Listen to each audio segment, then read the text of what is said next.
बिना time waste किए हम डायरेक्ट स्टार्ट करते हैं अपना इंडस्ट्रियल इंजीनियरिंग सब्जेक्ट। तो देखिए सबसे पहले हम इसको इंट्रोडक्शन के पार्ट को देखेंगे इसके।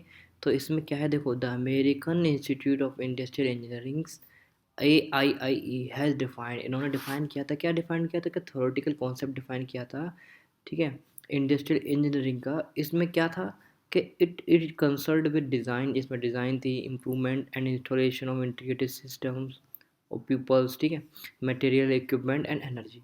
अब देखो इंडस्ट्रियल इंजीनियरिंग का काम क्या है बेसिकली, कि हमारी प्रोडक्टिविटी को इंक्रीज़ करना। देखो यहाँ पे लिखा है, मैं लिख के लाया हूँ, industrial engineering play a important role in increasing the productivity. हमारी प्रोडक्टिविटी को इंडस्ट्रियल इंजीनियरिंग बढ़ाता है। किस तरीके से बढ़ाता है वो भी आपको आगे पता चलेगा। In other words it is engineering approach for detail analysis use and cost of resources of an organisation, ठीक है। अब देखो इसके जो मेन रिसोर्सेज हैं वो क्या क्या है। The main resources are man हो गया, इंजीनियर, एनर्जी हो गया, मनी हो गया, मटेरियल हो गया और इक्विपमेंट हो गया दोस्तों, और मशीनरी हो गया। तो ये क्या है, इसके मेन इंपॉर्टेंट मेन रिसोर्सेज हैं, ठीक है। रिसोर्सेज कौन से हो गए, मनी हो गया, मैन हो गया, मटेरियल हो गया, इक्विपमेंट हो गया और मशीनरी हो गया। इन सब की मदद से ही तो हम अपना प्रोडक्टिविटी क्या कर सकते हैं, बढ़ा सकते हैं। क्योंकि देखो बेसिकली जो इम्पोर्टेंस क्या है इंडस्ट्रियल इंजीनियरिंग में, हम क्या कर रहे हैं, अपनी प्रोडक्टिविटी बढ़ा रहे हैं। अब प्रोडक्टिविटी किसकी मदद से हम बढ़ा सकते हैं, देखो एक तो पैसे हमारे पास होंगे, उस वजह से हमारी प्रोडक्टिविटी बढ़ सकती है। मैन होगा, मटेरियल्स हो गए, इक्विपमेंट होंगे और मशीनरी, इन सब चीज़ों का हम इस्तेमाल करेंगे तो उस वजह से हमारी प्रोडक्टिविटी क्या इंक्रीज़ होगी। तो यही काम हम इंडस्ट्रियल इंजीनियरिंग में करते हैं, ठीक है। ये इसके रिसोर्सेज हो गए। चलो हम इसके अब सेकंड पार्ट के पास चलते हैं। जो हमारा सेकंड पार्ट है वो देखो क्या है। देखो, अगर देखो सबसे पहले हम देखेंगे इसमें प्रोडक्शन, कि प्रोडक्शन क्या होता है वो देखिए। देखो यहाँ पर देखो मैं लिख कर लाया हूँ। तो सबसे पहले आप ना एक काम करो, डायरेक्ट एग्जाम्पल से समझिए प्रोडक्शन सिस्टम क्या होता है। देखो बेसिकली हम प्रोडक्शन में कर क्या रहे हैं, अगर हमने कोई भी इनपुट दिया, यानी कि कोई भी हमारा रॉ मटेरियल वगैरह है ना, तो वो क्या इनपुट में आता है, तो उसके उसके बेसिस पे प्रोसेस हुई और उसकी वजह से हमें आउटपुट मिला, वो होता है प्रोडक्शन। यही तो बोलते हैं। तो देखो इनपुट हमारे कौन कौन से हो सकते हैं, इनपुट में देखो मैन हो सकता है ना, मशीन्स हो सकती हैं, मटेरियल हो सकता है और एनर्जी, ये सब क्या है हमारे इनपुट। इन सब की मदद से हमें जो आउटपुट मिलेगा वो हमारा प्रोडक्शन होगा। अब देखो इनपुट हुआ, यहाँ पर कन्वर्जन प्रोसेस होती है। कन्वर्जन प्रोसेस क्यों होती है, मान लो यहाँ से इनपुट दिया हमने, यहाँ कोई प्रोसेस हुई, यहाँ पर कोई भी डिफेक्ट आ गया तो उसको मॉनिटर होगा वो, फिर दोबारा पीछे भेज दिया जाएगा। तो इसीलिए यहाँ पे कन्वर्जन प्रोसेस होती है। यहाँ पे लिखा है देखो क्या है, कंपैरिजन बिटवीन एक्चुअल और वर्सेस डिजायर्ड। हमने कोई भी इनपुट दिया, उस वजह से हमारा कोई भी हमारा प्रोडक्ट बना, ठीक है। अब प्रोडक्ट जो बना, बेसिकली वो प्रोडक्ट हो सकता है ख़राब भी प्रोडक्ट बना हो, जैसा हमें चाहिए हो वैसा नहीं बना हो। तो वहाँ पर कंपैरिजन होता है कि एक्चुअल प्रोडक्ट क्या है और डिज़ायर प्रोडक्ट जो हम चाहते हैं वो प्रोडक्ट क्या है। अगर वो जो चाहते हैं वो अचीव हो गया तो कोई बात नहीं, हम डायरेक्ट आउटपुट में भेज के गुड्स एंड सर्विसेज में कर देते हैं हम लोग। अगर नहीं होता है तो उसको दोबारा भेजा जाता है यहीं पर, फिर दोबारा प्रोसेस होती है ना। इस फीडबैक सिस्टम भी इसे बोल सकते हैं हम लोग। तो ये क्या है, हमारा प्रोडक्शन सिस्टम इस तरीके से काम करता है। तो देखिए हम प्रोडक्शन की डेफिनेशन भी लिख देते हैं। प्रोडक्शन में क्या है, देखो production is a step by step value addition process. दोस्तों देखो ध्यान रखना, इसमें क्या लिखा है, value addition process. Value addition हम कैसे करते हैं, कोई भी हमारा रॉ मटेरियल है, रॉ मटेरियल तो हमारा रॉ मटेरियल कुछ भी हो सकता है, और उस रॉ मटेरियल को हम जो डिज़ायर शेप में बनाना चाहते हैं, जो हमारा प्रोडक्ट बनाना चाहते हैं हम लोग, तो वही तो ज़्यादा अमाउंट, वैसे वही तो ज़्यादा अमाउंट में बेचेगा।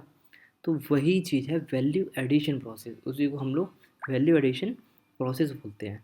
तो वही यहाँ पर लिखा हुआ है कि production is a step by step value addition process, step by step value addition process है of converting one form of material into another form. एक फॉर्म मटेरियल को दूसरे फॉर्म में कन्वर्ट करता है, of material to enhance the utility of the product for users. Utility को भी enhance करता है, ठीक है, ये बात याद रखना। सपोज डेट हमारे पास कोई पेन है, पेन के ऊपर कैप ही नहीं लगा हुआ है, तो पेन ज़्यादा बिकेगा नहीं, बिकेगा ना। तो वही चीज़ है कि एनहांस करता है, जैसा कस्टमर चाहिए उसको हिसाब से एनहांस करता है utility of the product for users की। ठीक है, ये हो गया हमारा सिंपल प्रोडक्शन। ये क्या है, हमें step by step value addition process होती है, और ये क्या करता है, वन फॉर्म ऑफ मटेरियल को अनदर फॉर्म में कन्वर्ट करता है। क्यों कन्वर्ट करता है, क्योंकि हमारी प्रोडक्ट की यूटिलिटी को बढ़ा सके, किसके लिए, यूज़र्स के लिए। ये हमारा प्रोडक्शन होता है। अब प्रोडक्शन सिस्टम किस तरीके से वर्क करता है वो आपको समझ आ गया। चलो देखो, इसीलिए देखो यहाँ पर एक चीज़ पॉइंट और लिखा था मैंने, क्या लिखा था कि it is an organised process. हम इसको इस तरीके से बोल सकते हैं, प्रोडक्शन को एक ऑर्गेनाइज्ड प्रोसेस होता है। क्योंकि ऑर्गेनाइज क्यों है, क्योंकि पहले इनपुट देंगे, फिर कोई प्रोसेस होगी, प्रोसेस होने के बाद दोस्तों अगर जो हमें चाहिए वो मिल गया तो ठीक है, आगे भेज देंगे, अगर नहीं मिला तो हम उसको दोबारा दोबारा पीछे भेजते हैं। तो इस तरीके से फीडबैक ही तो दे रहे हैं। तो ये सब ऑर्गेनाइज प्रोसेस है, तो वो यहाँ पर लिखा हुआ है कि it is an organised process. ये कैसी प्रोसेस है दोस्तों, ऑर्गेनाइज्ड प्रोसेस है of conversion of raw material into finished good. Raw material को हम फिनिश्ड गुड्स में कन्वर्ट करते हैं थ्रू आ फीडबैक लूप। किसकी मदद से, फीडबैक लूप की मदद से, है ना। आई थिंक आपको समझ आ गया होगा ये सब चीज़। चलो हम नेक्स्ट टॉपिक की तरफ हम बढ़ते हैं। नेक्स्ट टॉपिक हमारा क्या है, सिस्टम। और सिस्टम को देखिए, देखो सिस्टम बहुत ज़्यादा ज़रूरी है। क्यों सिस्टम ज़रूरी है वो देखिए। देखो system is an arrangement. System क्या है, एक अरेंजमेंट होता है ना। Assembly of interdependent processes data based on some logic function.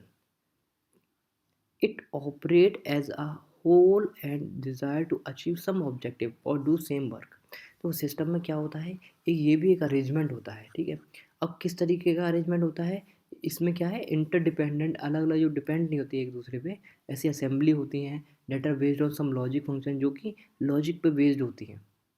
यानी कि सिस्टम क्या है हमारा, देखो अगर सिंपल सी बातों में बात करो कि एक हमारा सिस्टम होता है, और सिस्टम क्यों बनाते हैं, क्योंकि उसके बेस पे हमें जो अपनी डिज़ाइन अचीव करनी है, कोई भी हमारा ऑब्जेक्टिव है ना, सेम काम करते रहते हैं उस ऑब्जेक्ट को अचीव करने के लिए। उसके अंदर सिस्टम के अंदर काम होता है वो चीज़ ना, सिस्टम बना दिया जाएगा कि हाँ एक लॉजिक फंक्शन हमने सेट कर दिए गए हैं कि इसके अकॉर्डिंग हमें काम करना है। तो वो एक सिस्टम हम बना देते हैं कि इसके अंदर ही काम करता है, ठीक है।